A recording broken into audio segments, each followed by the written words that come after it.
Bem, com muito prazer recebendo no meu canal o deputado Marcelo Freixo, todos os conhecem, um deputado muito conhecido pela sua atuação combativa, já esteve conosco aqui no canal. Então, deputado, muito obrigado por o senhor ter aceito o meu convite. Claro, algumas perguntas são absolutamente banais e necessárias. Uma delas é o óbvio ululante, né? Por que o deputado saiu do PSOL e foi para o PSB? Vila, primeiro, obrigado por mais um convite, obrigado por estar aqui com você. É sempre bom ter conversa inteligente, conversa honesta, né? E é um prazer estar aqui contigo.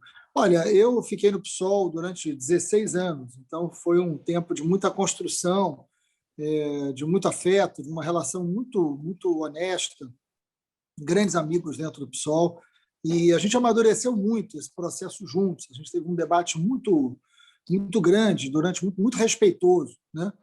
Mas eu estou muito convencido, Vila, de que a eleição de 22 vai ser a eleição mais importante das nossas vidas, da minha, da sua, dos mais jovens, das pessoas com mais idade.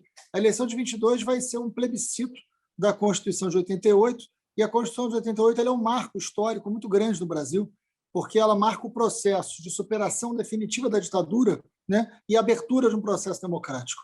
E essa Constituição de 88, com todas as suas lacunas, com todas as suas necessidades de amadurecimento, está sendo colocada à prova e ela vai ser definitivamente julgada na eleição de 22.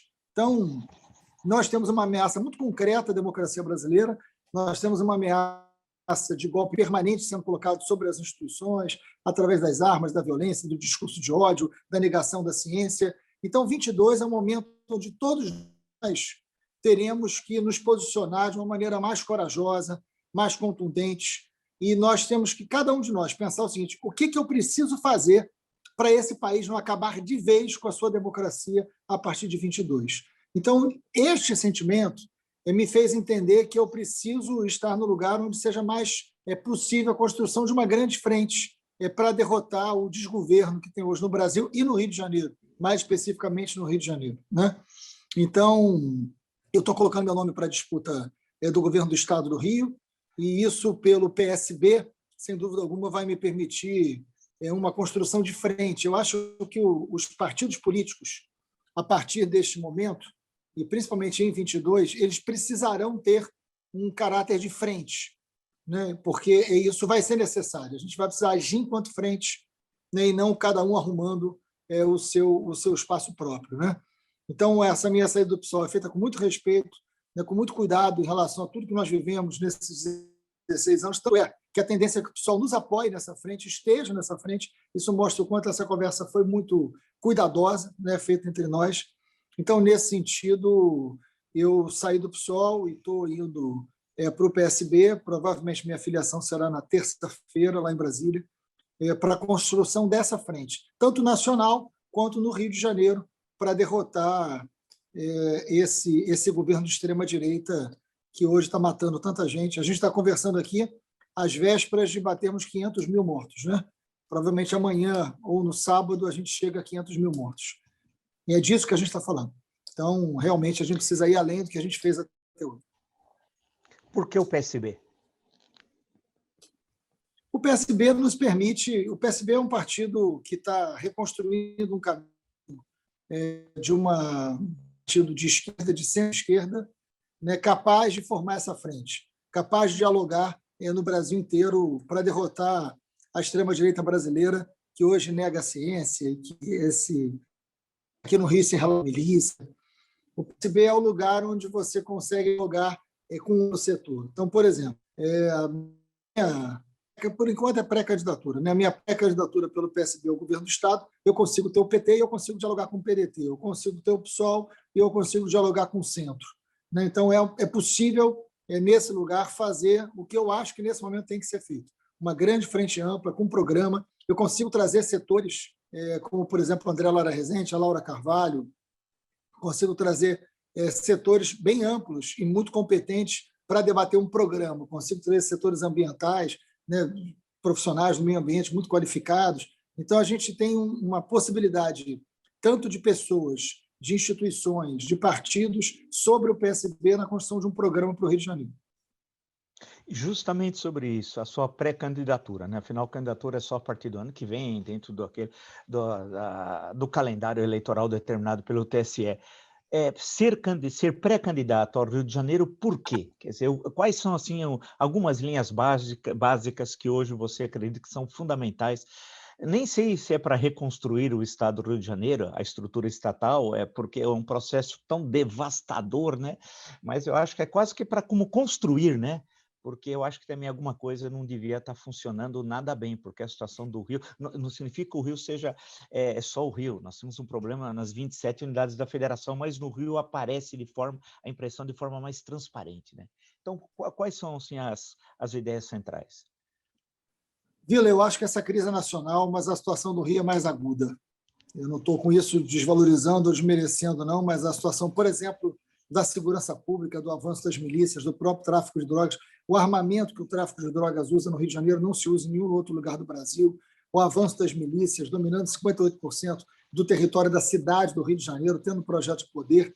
Os últimos governadores do Rio de Janeiro, do Garotinho para cá, todos eleitos foram presos. Todos os governadores do Rio eleitos foram presos do Garotinho para cá. Então é muito assustador. Você tem uma relação entre crime, polícia e política que não se separa. Você tem uma situação de banditismo político no Rio de Janeiro que chegou na polícia, que chegou no território, mas que começa na política. Que começa na política. Então é preciso... E não é à toa que aqui é a base do Bolsonaro. Não é à toa que é daqui que brota esse bolsonarismo miliciano, essa sociedade miliciana tão forte no Brasil hoje. Então o Rio tem uma necessidade muito grande de uma frente de centro-esquerda que traga um projeto de segurança, que traga um projeto de saúde, que traga um projeto de educação, que traga um projeto de transporte, que dialogue com as mazelas da sociedade, que são gigantes. Gigantes. O tema da segurança ele é transversal, o tema da segurança determina a economia. Né? Porque hoje todo o comércio de gás, todo o transporte alternativo, toda a internet de boa parte do território do Rio de Janeiro está na mão do crime. Venda de cigarro está na mão do crime. Então, debater segurança pública hoje é debater economia, é debater o direito de ir e vir, é debater quem vai morar no Rio e quem não vai morar no Rio. Então, há uma urgência em você enfrentar essa situação de criminalidade política que se estabeleceu como regra no Rio de Janeiro. Então, é daí que eu acho que vem uma necessidade muito grande. Eu podia perfeitamente, viu, continuar deputado federal. Eu estou no meu primeiro mandato de deputado federal, fui eleito com 350 mil votos, fui o 9º deputado mais votado do Brasil, poderia continuar deputado federal, sem dúvida alguma, cumpre um papel. Mas eu acho que o Rio necessita hoje, né, de a gente puxar uma frente. Eu estou em primeiro nas pesquisas apontadas até agora, então acho que é muito importante que a gente chame para uma grande aliança do Rio de Janeiro, não só de partidos, eu estou falando de pessoas também. Chegar na Fiocruz hoje, nas pessoas que têm a melhor cabeça na Fiocruz hoje, para discutir um plano industrial de saúde, você tem um plano de desenvolvimento de saúde no Rio de Janeiro, chamar as melhores cabeças do Rio de Janeiro para fazer um desenho de um projeto do Rio de Janeiro. Você chamar setores como o próprio Ricardo Henriques, que já me procurou para coordenar um grande projeto de educação, chamar os profissionais de educação, chamar os funcionários de carreira que tocam as redes municipais e estaduais há tanto tempo para um grande debate de educação. Então, chamar os profissionais que debatem há tanto tempo a questão climática e ambiental no Rio, fazer uma grande aliança na sociedade e também com os partidos, para que a gente possa fazer um projeto de Rio de Janeiro para garantir duas coisas essenciais. Sobre elas se constrói o programa inteiro: desenvolvimento e segurança. O Rio tem que ter desenvolvimento, tem que trazer de volta uma perspectiva de emprego, de crescimento. O Rio perdeu 700 mil empregos, Vila, de 2014 para cá. 700 mil empregos. A taxa de desemprego no Brasil estava de 13%, no Rio estava de 19%, sabe, em 2020. Então, o Rio é, sem dúvida alguma, um dos lugares mais atingidos. Não é à toa que Bolsonaro vem daqui. Então, se a gente conseguir enfrentar essa extrema-direita no Rio de Janeiro, que é o seu berço, eu acho que é uma bela contribuição à democracia brasileira. Agora, tem que ser um projeto coletivo, tem que chamar mais gente, né? Tem que ter uma aliança grande com a sociedade hoje, e muita gente boa fazendo coisa boa no Rio. Tem que chamar todo mundo para estar junto.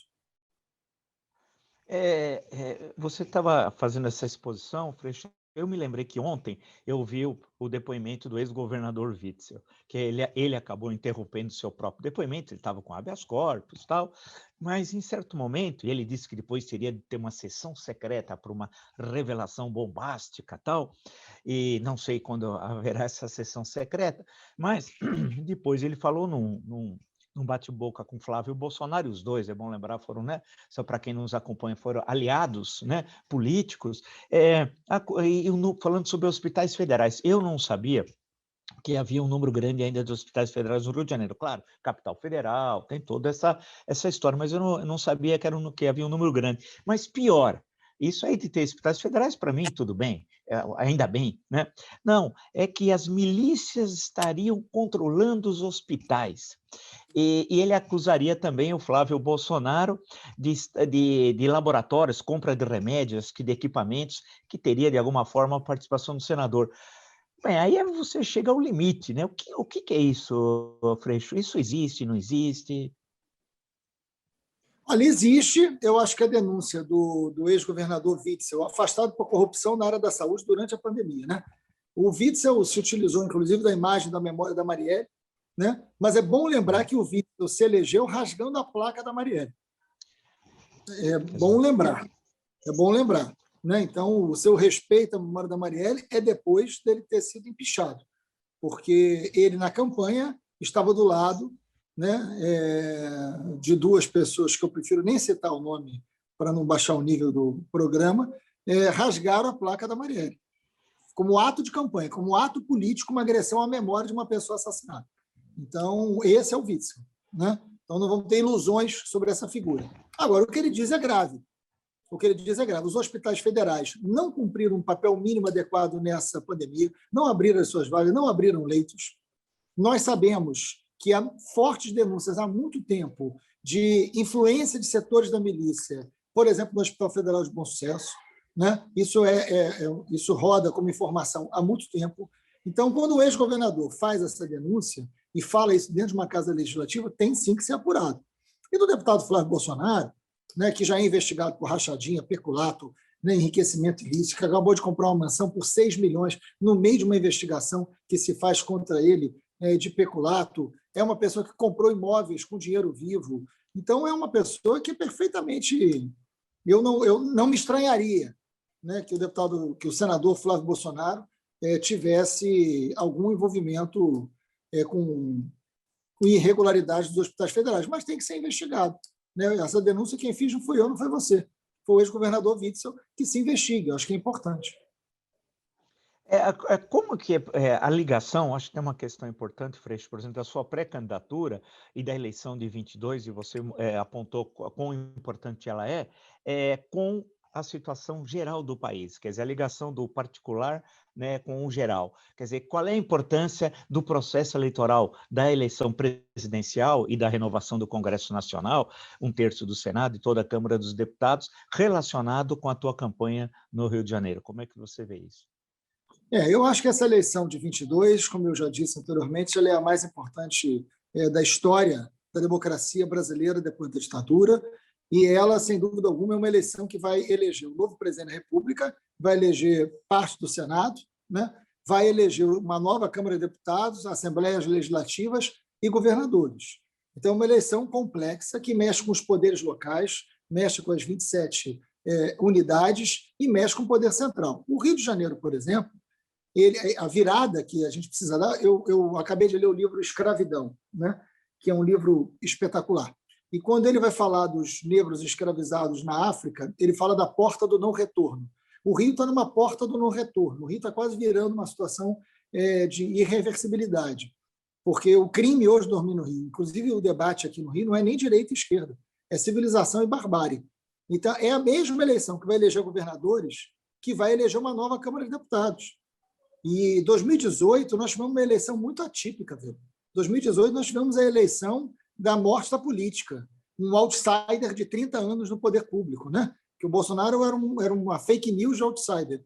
Mas foi uma eleição atípica, uma eleição marcada pela despolitização, pelas fake news e pelas ilusões. Agora, essa eleição vai marcar a legitimidade ou não de um dos governos mais violentos e antidemocráticos da história desse Brasil. Esse governo reeleito ele está legitimado ao absurdo. Então, evidentemente, essa eleição do Rio, do berço fundamental do bolsonarismo, do berço das milícias, se ela é vitoriosa aqui, se a gente consegue derrotar o bolsonarismo aqui, se a gente consegue derrotar essa sociedade violenta aqui e eleger deputados comprometidos com a democracia de um amplo aspecto partidário, eu acho que isso é muito importante para os próximos 15, 20 anos do Brasil. Uma questão, Freixo, eu estou discutindo com alguns entrevistados, ouvindo, lendo, escrevendo, o Brasil, o processo fez referência à Constituição de 88, 5 de outubro, né, de 88, houve todo um processo de redemocratização fundamental, né, com a transição do regime militar, da ditadura militar para a democracia, algumas vezes de forma surpreendente. Ninguém imaginaria que o Sarney iria ser o fiador dessa transição, tal. Mas são as surpresas da história. Como diz o Johnny Alf, o inesperado faz uma surpresa, lá do Eu a Brisa, né? Na história, o inesperado faz surpresas, tal, e foi aquilo. Bem, aí, uma sucessão de eleições, a impressão que dava até certo momento dessa segunda década que acabou do século XXI, é que a democracia estava consolidada aqui.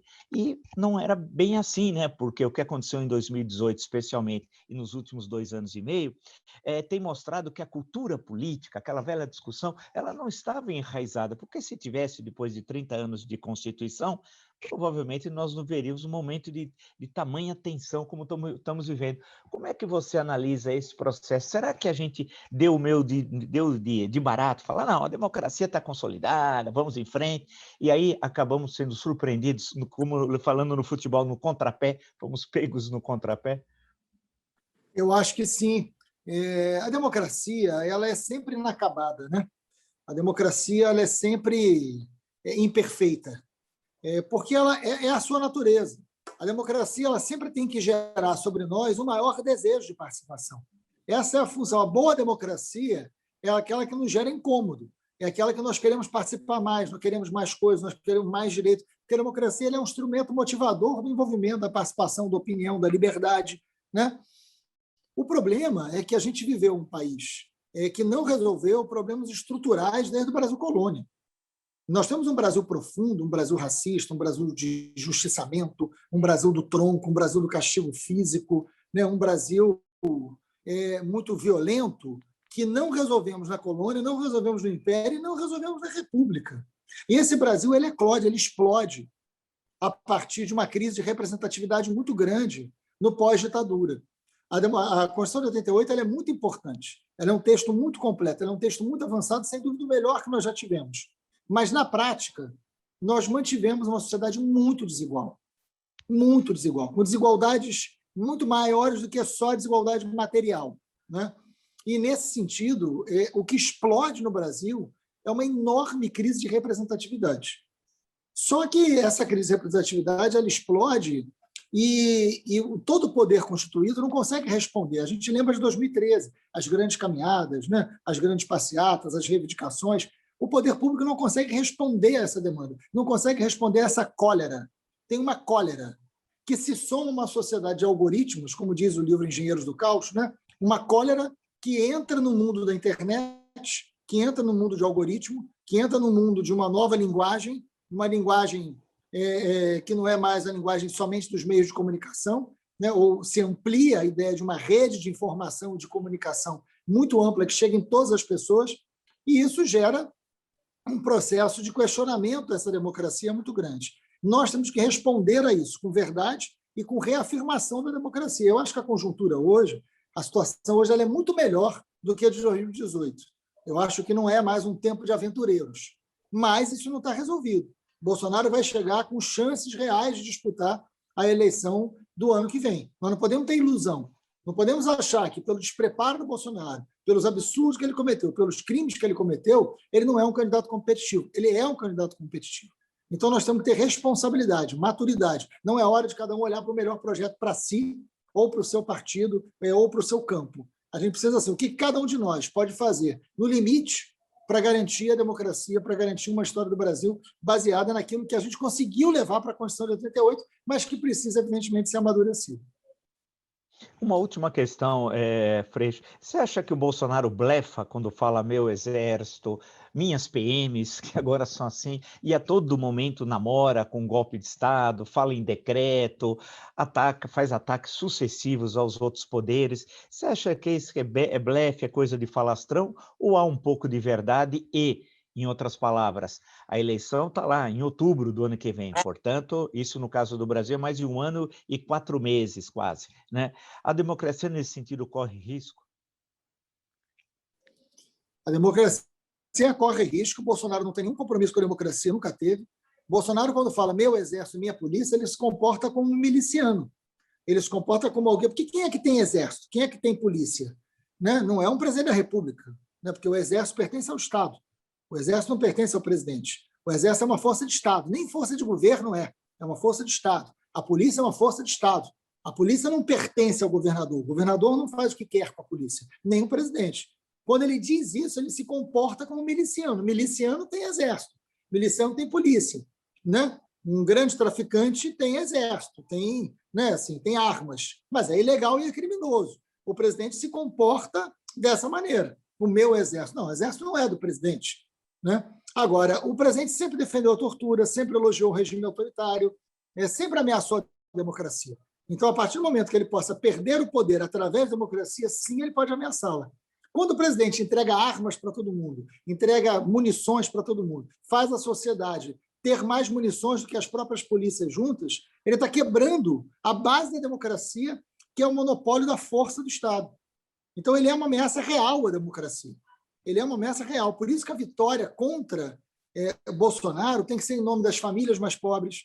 As famílias mais pobres são as maiores vítimas da violência. As maiores vítimas da milícia não sou eu, não é você, viu? As maiores vítimas da milícia são as famílias pobres que moram nas favelas, que moram nas periferias. As maiores vítimas do tráfico de armas e de drogas são as famílias pobres que moram nas favelas e nas periferias. Essas famílias são elas que mais sofrem com o fim da democracia, até porque elas já há muito tempo não conhecem os direitos da Constituição de 88. Para elas, a democracia já acabou há muito tempo. Agora, essa situação pode piorar.